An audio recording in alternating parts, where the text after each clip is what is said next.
My name is Elba Cabrera, and I have something to say. My mother and my aunt worked in the laundry of the Hotel New Yorker, which is no longer, well, it's here, but it's not the same.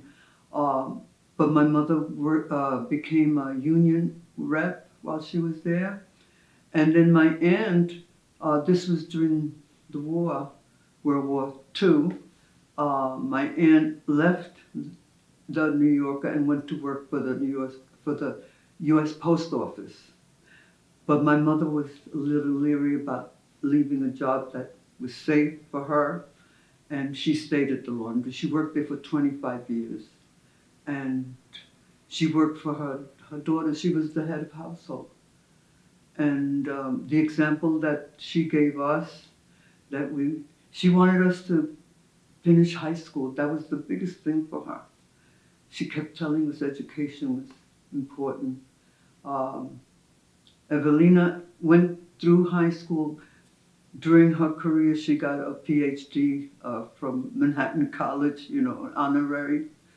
Lillian got her master's in librarian. She became one of the administrators of the New York Public Library. And then here comes along, because I was the youngest, here I come along, and I always admired them. I didn't know, how could I be as good as my sisters, Not that I was jealous or anything like that. I had them on a pedestal.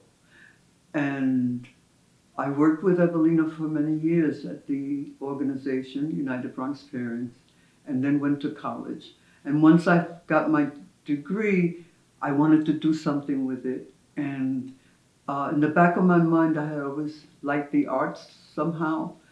And I found I was able to get a job with the Association of Hispanic Arts.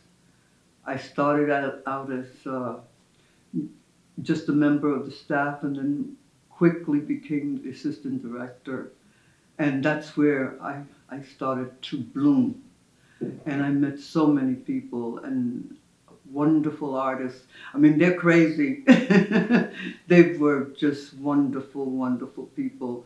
I always found that they were ahead of most of us in what this world should be like, and politically very wise. And as you can see in my home, I have been very fortunate to have been around these wonderful artists. It's been a gift to me and to my family and to my friends who come here, and the first thing they say is, this is a museum.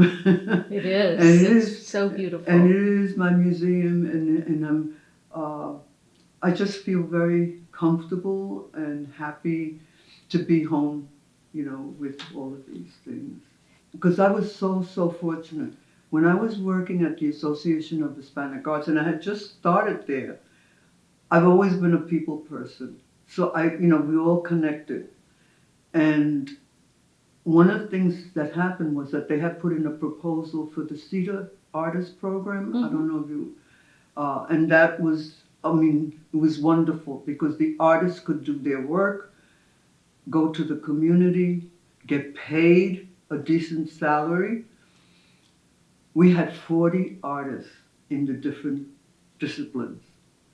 And that's where I got to know a lot of them. Huh. And actually, many of them became so close to me that they started calling me the godmother of the arts. And to this day, you'll hear them say La Madrina de las Artes, which to me means a lot. It means a lot. But so that started my career in the arts. I was there for 10 years. And I think it's probably the best job I ever had in my life, because I was with the artists and I was learning a lot from them, and I was always at events. It was just wonderful. And after that, I did other things, but the one that sticks out in my mind is the Association of Hispanic Arts. I got on the board at Hostos Community. Actually, it was not even the board, it was an advisory council on the arts at the college, Ostos Community College. So there, it was an extension of what I had done, working with artists through, through the council. And also, I was working with Center for Puerto Rican Studies as well, and I was on their advisory. Bronx Council on the Arts as well. So my connection, even if I went to work with another organization that had nothing to do with the arts, I always had the arts on the side because it brought a lot of love to me. And I didn't want to give it up. Yeah. So I still see a lot of them, a lot of the artists. Some have moved to Puerto Rico, some are still here.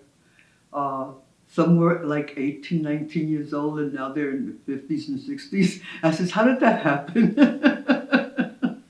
Speak about the connection between Puerto Rico and New York and the artists that you That I know? supported. Do you think their art helps with that, keeping the cultural connection and identity? Yeah, I think there was a connection. There's always been a connection because the fact that because we're a colony, we're able to come back and forth without, for now anyway. Right. So a lot of them have either were born here and wanted to experience living in Puerto Rico, or they were born in Puerto Rico and the reverse happened. They wanted to experience living in New York. So you have both, which I think is wonderful. And of course, especially now, a lot of the people that from Puerto Rico are bilingual as well as some of the ones from here that go over there. And even if they don't have the Spanish, under their belt, they learn it if they're living there. So, and of course, their art is recognized, on both. There's exchanges, there's exhibitions, that they're able to do there and here. Adán Maldonado is one of them. He did a book on the portraits of the Puerto Ricans here, and that was done. And I helped him at the beginning to get people that he could photograph. Portraits. I got him the first 25. After that, he just kept going because one person would recommend another. So that's a wonderful book that's in libraries now. And many of the people that are in there now are no longer living because it was done he started that project in 1983. And I think they published in 84, 85, somewhere around there. I have the book there, I can show you. Okay. Yeah. So there's that connection, there's exhibitions, there's performances. I'll give you a good example. Pregones Theater, who is out of the Bronx, they collaborated with Miriam Colon with the Puerto Rican Traveling Theater. And they're now part, before she died, she made her organization, they became one. There's a Puerto Rican Traveling Theater, Pregones. So they bring a lot of performers from Puerto Rico and vice versa. They send performers there. So that's in the performing arts. The visual arts, of course, is much easier with the galleries and museums and singers, people who can perform on stage. That's easy enough. Danny Rivera, who's a very well-known Puerto Rican singer, also comes to New York a lot. He goes to different venues like Lehman College, Ostos Community College. So we're all together. We're together in the arts. We sure are.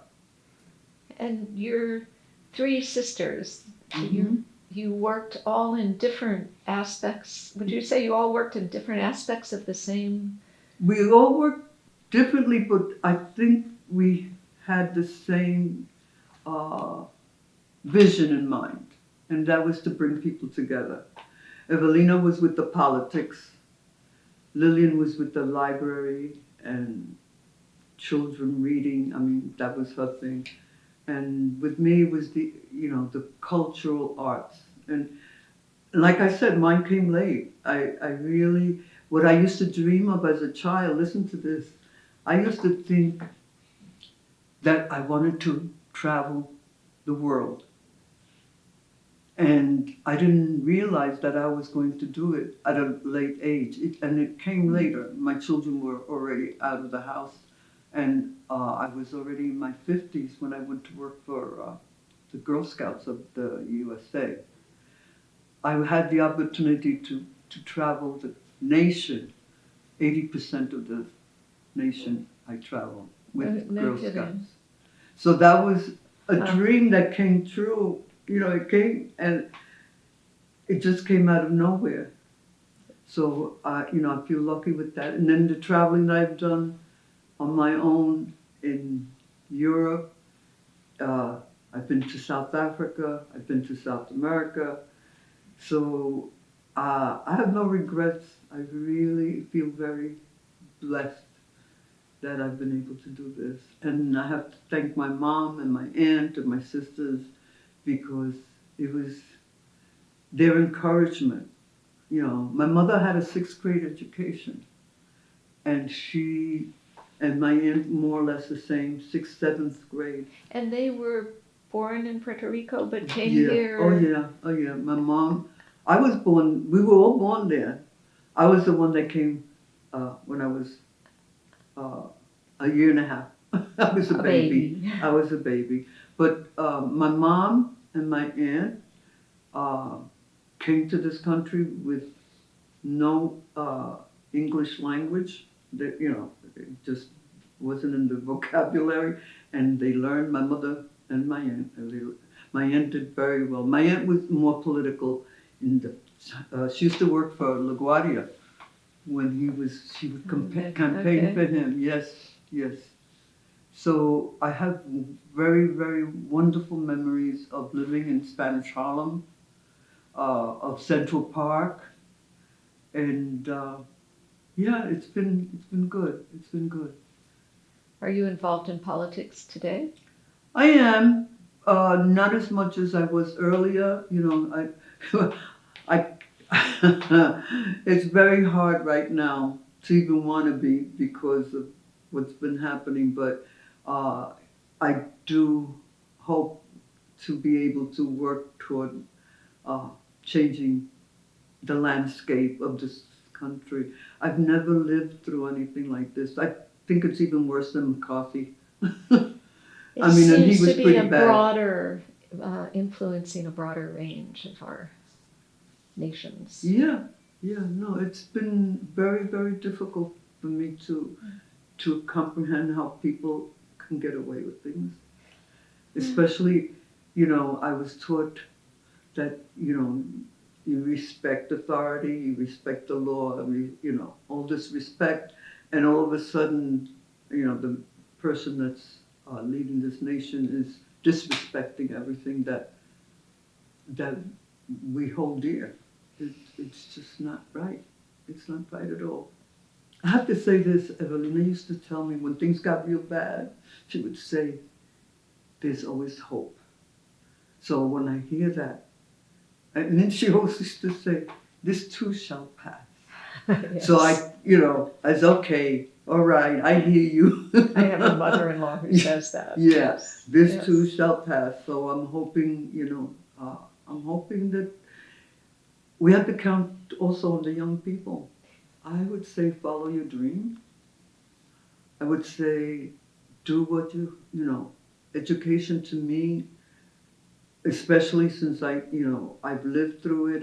My mom, all of the things I've told you is so important. And it's more important now than ever because before you could go to high school and get a job and have a nice living, and now, the high school diploma doesn't mean anything.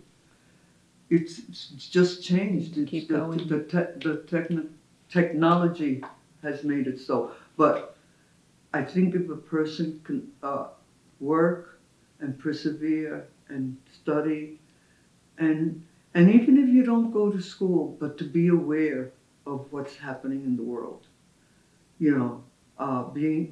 vote and state your mind, and forget the $400 sneakers, that sickens me, to hear that they're spending, young people are spending money on things that don't matter, Yeah. But I know it's all part of growing up too. Like I did tell a group of young people recently, because I was at an event that they were honoring, it was at Ostos, and they were actually, it was an honor, it was, in a way, was honoring my sister Evelina, because she was the first to start the movement to get bilingual education. And the first one was in PS 25 in the Bronx. So they had this room full of students, and quite a few of them came up to me at the end and thanked me for my sister. And I said, well, what you have to do now, you know who she was, and you know her legacy. You have to build on that legacy. So I can say that, build on the legacy of the person who you respect and feel that they've done something to change this world.